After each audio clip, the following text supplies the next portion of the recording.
Right in the middle. Yeah, what does your camera look like, Larry? Well, we could walk around and kiss Mom and Dad. You ever feel like you're being proud? Do we have to?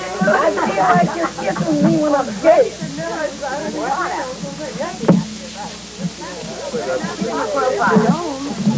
What did she do? Take back Aaron's leave? Well, there she is over there. Are we still doing Melanie?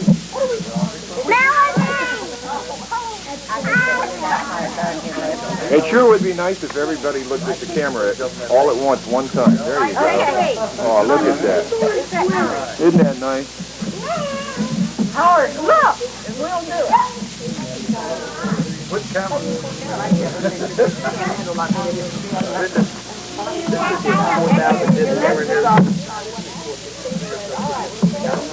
Let's get on. Let's get the button mic take pictures. Hello, Ed. The thing was in the air conditioner in my window. I don't know. We were going to have our closing back here yesterday. The thing was in there, the air conditioner. I brought it out here and the lens was all steamed up. I appreciate that, Steve. I really do. I couldn't talk too well. Smile it is. And Ed. Hi, Ed. Hi, John. Hi, Jim.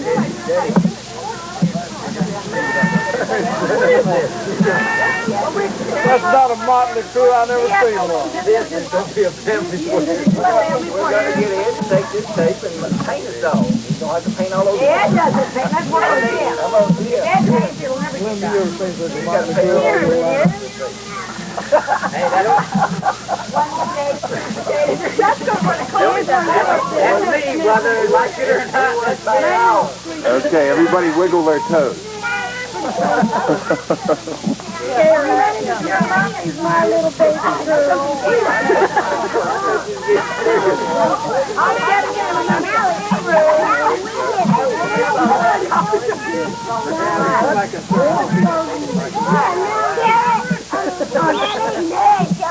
I told Jeanette too. Tell her she's going to tangle with them. Yeah, do that. Take that picture one more time. That's hilarious. Okay,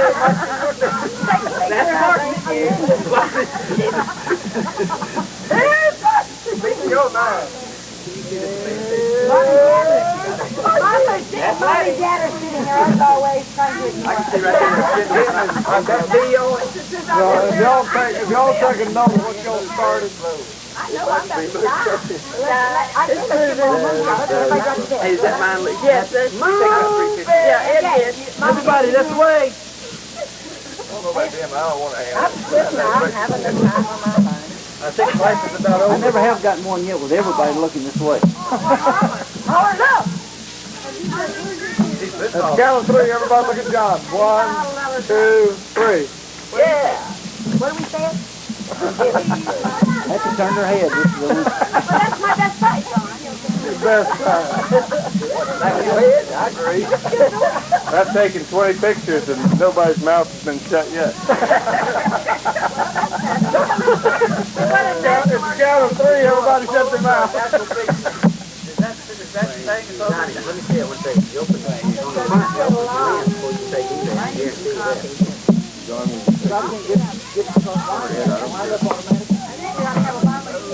Nothing's happening. I think It's going to run out. it's out. Take one of this. There are a couple of us for Nancy. What do you do?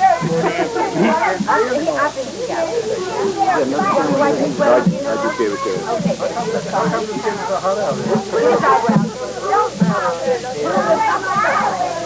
Okay, Nick, and I want mine.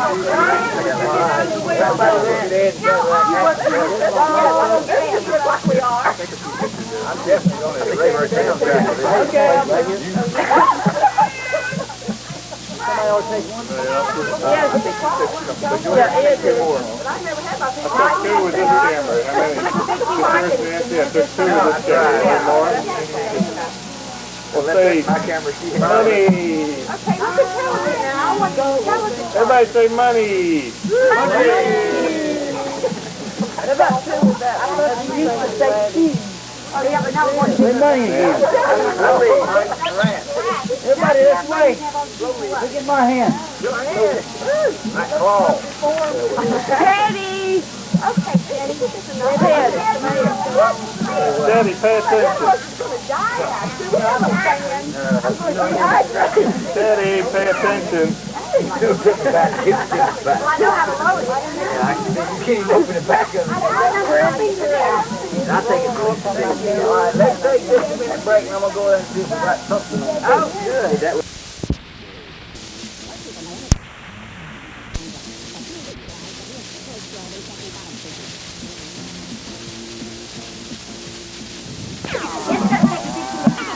It's zoomed just like this. Give him a great big money.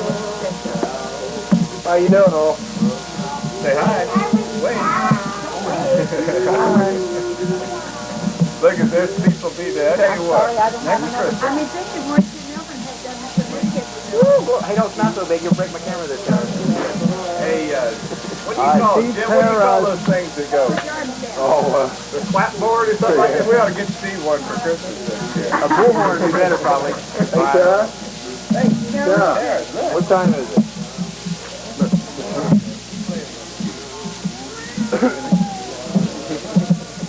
That thing's running. I'm too tall to stand under it. Okay, what do you want us to do? Jump up and down, Hurry up. sing, holler. Hurry up. There you want to stand up here and see that Come on, there's a camera, you can watch it on television later. Make some people mad in this family before you get any cooperation. I'm not sure you get anything. Turtles, Well, I can't see you with your hand there. Oh, Ed, you can endure it. You can endure it. Okay. It hurts to be beautiful.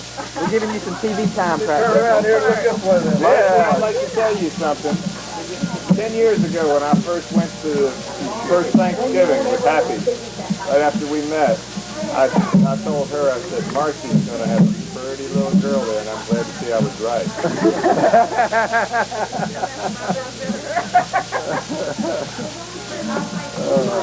All right. Are you there, Kevin? Come on, Kevin. Smile. You're on candid camera. He's posing for a football picture. Looking mean. Let's hear some of your stereo, David. Oh, here, yeah, I'll take this. All right, you just want one or two? This one.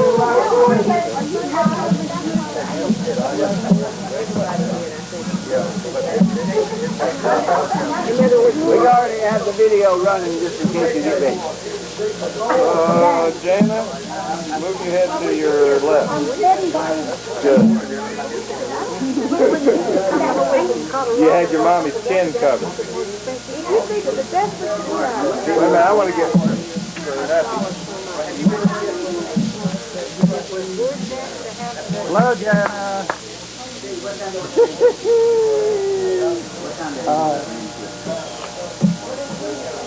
Hi, are you my friend, Jenna?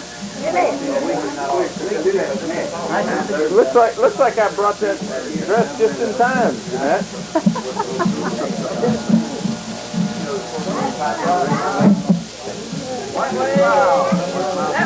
Will the dignitaries from Spartanburg please stand up? Can't see your eyes, Brent. Open them wide. There you go. Open them up.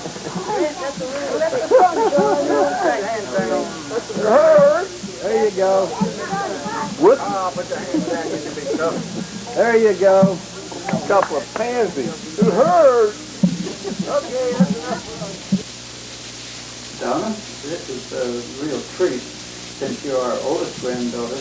How do you feel about being one of the oldest grandchild in the family? Like the youngest child. As you grow up and take on more adult responsibilities, has this scared you? Or were you looking forward to it? Of course it scared me. I was looking forward to it, but little did I know what I was looking forward to. Do you wish at times you could go back and be little Donna 3 years old? I do. I don't just wish I could. Sometimes I go and be a little kid because I didn't do a lot of that. as with you having our first great-grandson, Rodney, how do you feel being a mother? Do you still feel that you're playing? In fact, I remember the days when you used to play dolls and play house, and now you're a real mother. I'm not playing dolls. I'm not playing house.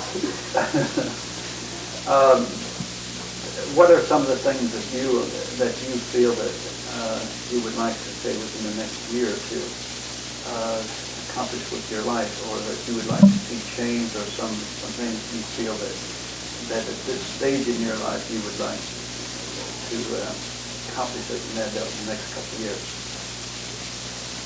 I'd like to see myself get more secure in the way I deal with my son and myself. In what way, when you say deal with your son? I'm grateful that Teresa brought you into our family, because I learned to love you the first time I met you. But now I'd like to know, what do you love about Teresa? Well, there are a lot of things I love about Teresa. She's a really outgoing girl. She's very intelligent. And, of course, the first thing I looked at in her was I thought she was the most beautiful girl I've ever seen.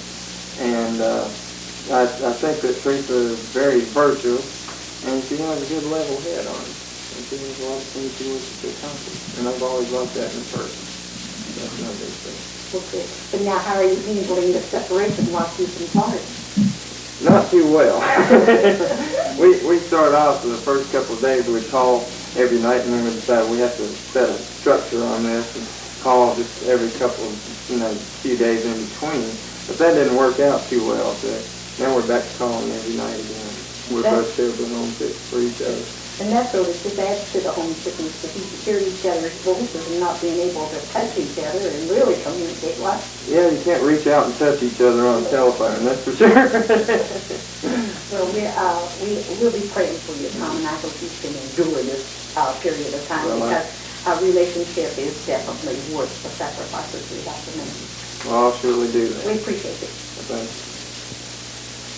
Eddie, I was real proud to have the opportunity to have just a moment or two to talk with you. We can talk together.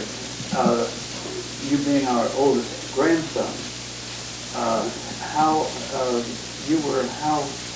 your birthday is when? September the 3rd. September the 3rd, and you were born 65. when? 1965. 1965.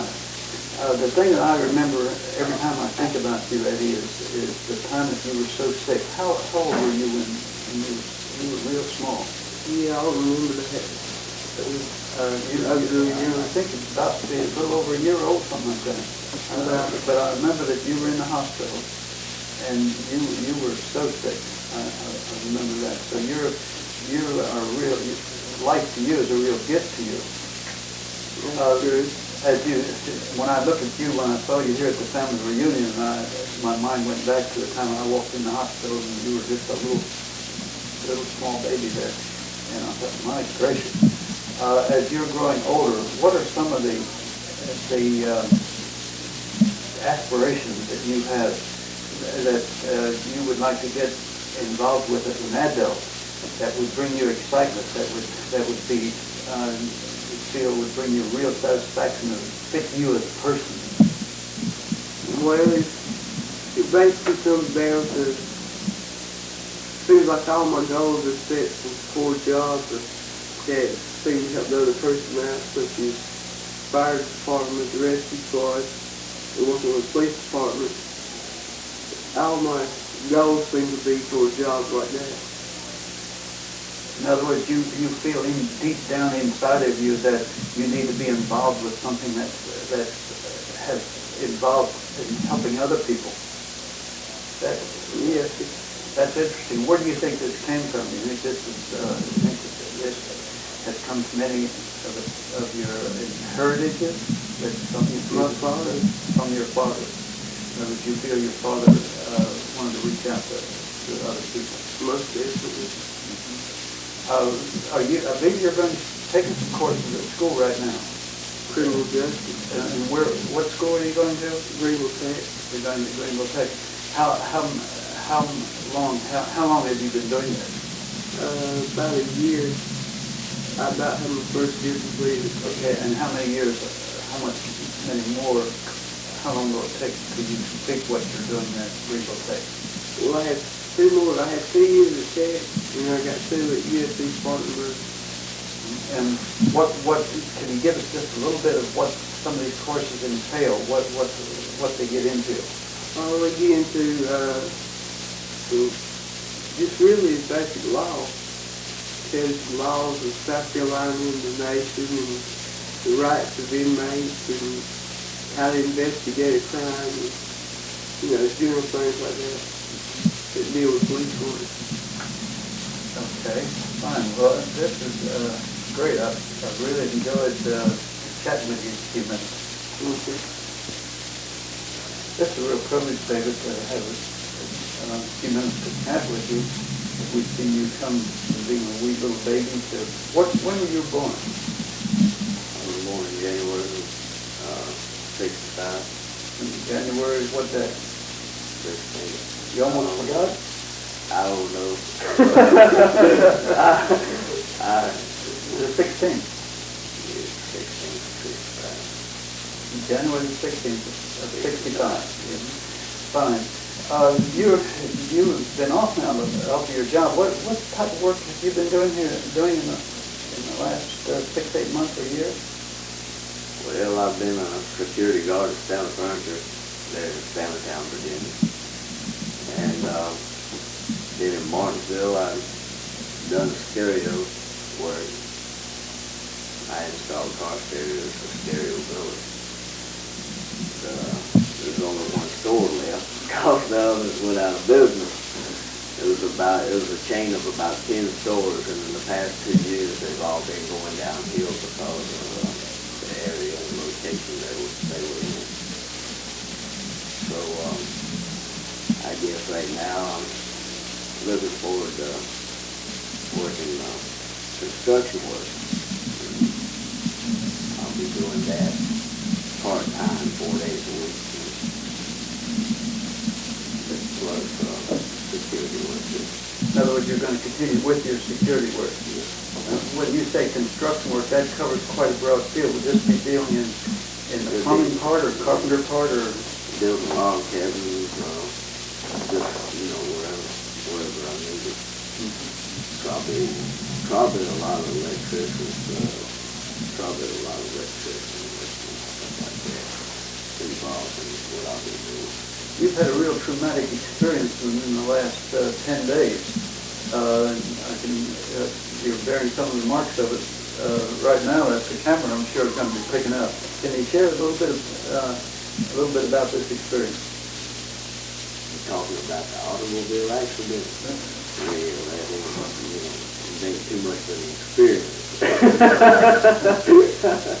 I've been in those places before, but I think that's become one of my greatest hobbies, I reckon, wrecking cars. How often do you have these scheduled? Well, I don't reckon they're really scheduled, but at least this time it wasn't, And really, what happened? Well, I was riding down Virginia Avenue. I just got up to it, and I seen this dude start to pull out in front of me, and I tried to miss him. I swung over to the left-hand lane. He hit me in the side and knocked me dead on into a car that was sitting there waiting to turn into the road he was coming out of. And he made a left-hand turn, hit me in the back end with a side swat. Knocked me head on to the other car. And I believe it's totally damaged. So you had a Mustang? Yeah, I had a Mustang. What year was your Mustang? 77. And how long have you had it? About 2 years. And totally, it's total. It can't be repaired. How about the other cars? Were they stranded? Well, nobody else was hurt, and the other cars seemed to be in pretty good shape. But you were the one that got a bunged up nose? Yeah, bummed up face, but we're so glad that you're here and that you're not laying over there in the hospital. Well, me too. If it hadn't been for the accident, I probably wouldn't be here today. I'd probably be working. Well, I'm not glad the accident happened, but I'm glad you're here. Okay. One more question. How do you feel about growing up in the family where your daddy's a preacher? Well, Dad being a preacher and everything is fine and good, you know. And I don't knock his convictions, but I do say that I'm my own person. I got to live my life and he lives his. And just because he believes something don't mean that I believe it. Now, I do believe in God and everything. I believe in going to church. But at the same token, I've got my convictions, whereas they might be different than his. He can't live my life, and I can't live his. And I'm accountable for what I do now. I mean, he can't stand before the judgment seat of Christ and be accountable for what I do. In other words, you're responsible. Later, you know, well, yeah, that's right. And you know, you take, like when I was a kid growing up and everything, he was accountable for how he brought me up and everything. I feel like he done a pretty good job. It's just, you know, well, he done a great job. I got two good parents. And but the thing is, me being as hard-headed and everything as I've been. You get hard-headed? I'll admit to it. You know, I have nothing to hide. As you sort of solidify some of your value systems and so forth, do you think some of these may change as you in the next couple of years? More or less, yes, probably. I've learned a whole lot of lessons in the past 6 months. But my growing, I really grew up right after I left home. In more ways than just physical? That's what I'm talking about. I really grew up when I left home. I mean, I had no choice. I left when I was 17. And you are now 20. Fine. Well, we certainly enjoyed this chat with you, and I wish you the very best. Kevin, I think you're anxious to get out in your Uncle Ted's boat, right? Yeah, thank you. Okay, then I better not interview you too long because they're waiting on you, right? Well, then let's tell me why you like to be on water. Well, tell me a little bit about that old man up in Baptist that would take you fishing and learn. I think it was because of him that you learned to enjoy water so much, right? Yeah, Mr. Johnson, he used to take me out fishing and stuff. You know, I used to like going fishing with him. He'd take me to the boat and stuff like that. Have our fun here. I remember we came up and we went to his funeral and I was sitting beside you and you were sobbing and I thought, I bet that little boy won't even sob that much when I die because he don't know me that well. But I feel like the few times we were at Greenland Park, we have reached out to each other. Let me ask you one question. What are you putting into your life now that will help you to enjoy being an old man? What do you say? I'm saying, what are you building into your life now that you feel like will they benefit you when you're as old as your grandfather is? I don't know. You're going to take 1 year at a time, live 1 day at a time. Okay, well, you go have fun in that.